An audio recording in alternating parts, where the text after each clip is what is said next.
শুভ দুপুর বন্ধুরা। আজকে দেখো লাঞ্চে আছে সজনে শাক ভাজা, রসুন দিয়ে ভেজেছি, কাগজি লেবু, সাদা চালের ভাত, ফুল বেগুন আলুর তরকারি, মটরশুঁটি ফুলকপি আলুর তরকারি, মোছার তরকারি, আর পাবদা মাছের পেঁয়াজ দিয়ে গা ঝোল করেছি, আর শেষ পাতে আছে টক দই।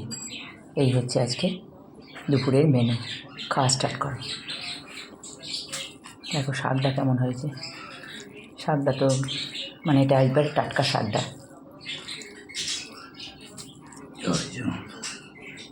ভাত কম বলে আমরা সবজিগুলো একটু বেশি খাই। ঠিক আছে না? খুব সুন্দর। তারপর আবার রসুন দিচ্ছি, ওর স্বাদ আলাদা।